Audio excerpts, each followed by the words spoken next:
Hello friends, welcome to the new episode of my channel I Prince. এখন কথা বলবো খাদান নিয়ে, যেটা এই মুহূর্তে দাঁড়িয়ে দেবের সব থেকে মোস্ট অ্যাওয়ার্ডের একটা সিনেমা। এবং আমি জানি, আমি যদি একটা পোল এখন ক্রিয়েট করি যে দেবের কোন সিনেমাটা নিয়ে তোমরা সবচেয়ে বেশি এক্সাইটেড রয়েছে, আমি জানি খাদান নিয়ে সব থেকে বেশি এক্সাইটমেন্টে ভোট পড়বে। কারণ আমি নিজেও খাদান নিয়ে পাগলের মতো এক্সাইটেড রয়েছি।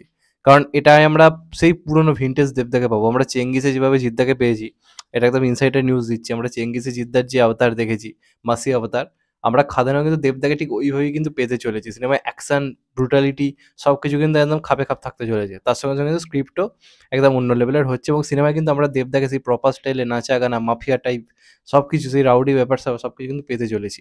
মানে একদম সেই ভিনটেজ দেবদা কিন্তু ফিরছে। যে কারণে আমরা প্রত্যেকে এক্সাইটেড রয়েছি এই কাজটা নিয়ে। আমি জানি 99% দেব ফ্যান্স খাদান নিয়ে এক্সাইটেড রয়েছে। এবং এটা যখন আসবে, সেলিব্রেশন কাকে বলে, মাস সেলিব্রেশন কাকে বলে, সেটা তোমরা আরো বেটারলি বুঝতে পারবে। তো দেখা যাক কেমন হয়, সেটা তো একটা দিক গেল। তো কিছু এক্সক্লুসিভ আপডেট সামনে এসছে। একদম প্রথমে যেটা সামনে এসেছে সেটা হচ্ছে, আপনাদেরকে বলে রাখি যে মাঝখানে বিভিন্ন নিউজ পেপার থেকে খবর আসছিল যে সৌমিত্র স্যার এটাতে অভিনয় করতে পারে। তো রিসেন্টলি কালকে রাত্রিবেলায় ইনস্টাগ্রামে সৌমিত্র স্যার একটা রিলস, একটা স্টোরিতে পোস্ট করে, যেখানে সে লিখে দেয় যে আমার যে সিনেমার সঙ্গে আমার নাম এই মুহূর্তে জড়ানো হচ্ছে, আমি কিন্তু এই মুহূর্তে দাঁড়িয়ে সেই সিনেমার অংশ কিন্তু নই। আমার পরবর্তী কাজ কি খুব শীঘ্রই আপনাদেরকে জানাবো। তো এর থেকে একটা ব্যাপার ক্লিয়ার যে সৌমিত্র স্যার যে খবরটা দেওয়া হয়েছিল ওটা আলটিমেটলি ভুল খবর, যেটা বড় বড় নামকরা পত্রিকা থেকে দেওয়া হচ্ছিল। তারা নিজেদের টিআরপি বাড়ানোর জন্য ভুল খবর প্রকাশিত করেছিল।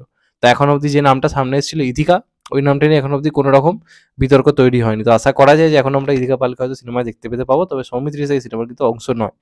এবার কালকে অরিত্রস গানে অরিত্রস একটা ভিডিও করে, যেখানে সে একটা খাদানের এক্সক্লুসিভ আপডেট দেয় যে এই সিনেমাতে আমরা একটা দেবদার বন্ধু চরিত্র দেখতে পাবো, এবং সেই চরিত্রের একটা নামকরা অভিনেতাকে নেওয়া হয়েছে। এরকম একটা আপডেট দেয়, এবং এটা একদম সঠিক আপডেট, এর কোনো ভুল নেই। তো তারপর অন্য একটা চ্যানেল থেকে একটা ভিডিও আসে, এবং সেখানে জানানো হয় যে ওই চরিত্রটার নাম নাকি হবে মোহন, এবং সেই চরিত্রে আমরা দেখতে পেতে পারি হচ্ছে চঞ্চল চৌধুরীকে, যিনি বাংলাদেশের একজন দুর্ধর্ষ অভিনেতা, আমারও খুব পছন্দের। তো এটা শুনে সত্যি কথা বলতে গেলে একটা এক্সাইটমেন্ট কাজ করে যে দেব ভার্সেস চঞ্চল চৌধুরী, বা দেব চঞ্চল চৌধুরী একসাথে এক্সট্রা স্ক্রিনে পাওয়া, এটা একটা বিরাট বড় ব্যাপার। এরকম একটা এক্সাইটমেন্ট কোথাও গিয়ে কাজ করছিল। কিন্তু আপনাদেরকে বলে রাখি, যেটুকু যে আমি খবর পেলাম, এটা কিন্তু পুরোপুরি ভুল খবর। এটা একেবারে ভুল খবর। চঞ্চল চৌধুরী কিন্তু এই সিনেমার কোনোভাবেই কিন্তু অংশ নয়। এটা একটা ফেক খবর কিন্তু রীতিমতো ছড়ানো হয়েছে, এবং যে চ্যানেল খবর করছে তারও দোষ নয়, তাকেও ভুল খবর দেওয়া হয়েছে বলে সে আপনাদেরকে সেই খবরটা ডেলিভার করেছে। তো চঞ্চল চৌধুরী কিন্তু এই সিনেমার কোনোভাবেই অংশ নয়, এবং চঞ্চল চৌধুরীকে কোনো অ্যাপ্রোচও করা হয়নি, বা তার সঙ্গে মিটিং কিছুই কিন্তু সেভাবে হয়নি। তো চঞ্চল চৌধুরী এই সিনেমার কোনোভাবেই কিন্তু অংশ নয়। পরবর্তীকালে সে অংশ হবে কিনা সেটা আলাদা ব্যাপার। এই মুহূর্তে দাঁড়িয়ে এরকম কিন্তু কোনো খবর নেই। এখন যে খবরটা উঠে আসছে, ওই যে আরেকজন ওর নামকরা অভিনেতার যে নাম আর কি বলা হয়েছে, সেখানে যে নামটা উঠে আসছে সেই নামটা হচ্ছে জিতু কমল। ইয়েস, তোমরা একদম ঠিক শুনছো। জিতু কমলকে নাকি অ্যাপ্রোচ করা হয়েছে, এবং সেই চরিত্রটার নাম হতে পারে মোহন। এটা দেবদার একটা বন্ধু চরিত্র। এই সিনেমায় খুব ইম্পর্টেন্ট একটা ক্যারেক্টার তিনি প্লে করছেন, এবং সেই চরিত্রের নাম মোহন এখন অবধি জানা যাচ্ছে, এবং সেটা মিলতেও পারে না, পরবর্তীকালে নাও মিলতে পারে। কিন্তু সেই চরিত্রের জন্য এখন অবধি জিতু কমলকে কিন্তু অ্যাপ্রোচ করা হয়েছে, এবং জিতু কমল সম্ভবত স্ক্রিপ্টে এখন অবধি রাজি রয়েছে। তো জিদ্দার সঙ্গে জিতু কমলের মানে আমরা প্রেজেন্স দেখেছি মানুষে, এবং অনেকেই এটাও বলেছিল যে জিতু কমল সব কিছুকে ছাপিয়ে গেছে, এবং এখানেও আশা করবো তাকে একটা খুব ইম্পর্টেন্ট ক্যারেক্টার দেওয়া হবে, এবং দেব জিতু কমল একসঙ্গে স্ক্রিনে থাকলে দেখতে পাই দারুণ লাগবে। তো এর থেকে বোঝা যাচ্ছে যে খুব বড় লেভেলেরই কাজ হবে, স্ক্রিপ্টটিকে খুব জোর দেওয়া হচ্ছে। এবং আরেকটা জিনিস লক্ষ্য করছি, প্রচুর ফ্যানমেড পোস্টার তৈরি হচ্ছে। দেবদার সেই লাস্ট মনে হয় বাঘাযতীনের সময় এত ফ্যানমেড পোস্টার দেখা গেছিল, ওটার একটা হাইপ ছিল, কিন্তু এটার তার থেকেও বেশি হাইপ।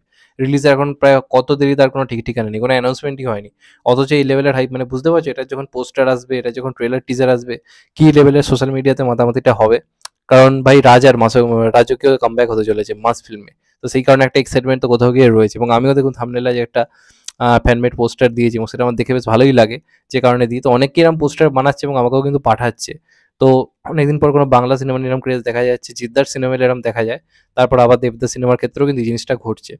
তো এটাই ছিল মোটামুটি আজকের এক্সক্লুসিভ আপডেট। এবার দেখা যাক কবে কি অ্যানাউন্সমেন্ট হয়। শোনা তো যাচ্ছে 1 জানুয়ারি একটা অ্যানাউন্সমেন্ট হতে পারে। তবে যেখান থেকে এই খবরটা দেওয়া হয়েছে 1 জানুয়ারি অ্যানাউন্সমেন্ট হবে, সেখানে এই খবরটাও দেওয়া হয়েছিল যে সৌমিত্র স্যার থাকবে। তাদের সেই খবরটা কিন্তু ভুল প্রমাণিত হয়েছে। তো এখনই নাচার কোনো কারণ নেই যে 1 জানুয়ারি তারা বলছে মানেই আসবে। আমি তো অন্ততপক্ষে 100% বিশ্বাস করছি না। দেবদা নিজে জানাক যে আমার দেব 47 সিনেমার আপডেট এই সময় আসবে, তাহলে আমি বিশ্বাস করব। কারণ দেবের 46 সিনেমা হতে চলেছে দেব অভিজিৎ সিং জুটির সিনেমা। এখন অব্দি সেটাই জানা গেছে, যেটা ক্রিসমাসে আসার প্ল্যান রয়েছে 2024-এ। আর 45 সিনেমা আমরা টেক্কা সবাই জানি। তো খাদান কিন্তু দেবের 47তম সিনেমা হতে পারে। তো দেব যদি জানায় দেবের 47 সিনেমার অ্যানাউন্সমেন্ট এই টাইমে আসছে, তাহলে বিশ্বাস করতে হবে যে হ্যাঁ, কিছু একটা হচ্ছে। তার আগে অব্দি এক্ষুনি নাচানাচি করা সত্যি বলতে কিছু হয়নি। যাই হোক, এটাই ছিল মোটামুটি আজকের আপডেট। চ্যানেলটা নতুন হলে চ্যানেলটা সাবস্ক্রাইব করে দিও and get the bell icon. ভালো থেকো সবাই। টেক কেয়ার, নমস্কার, আবার দেখা হবে কত ভাই। সবাই ভালো থেকো, সুস্থ থেকো, টেক কেয়ার, নমস্কার, আবার দেখা হবে।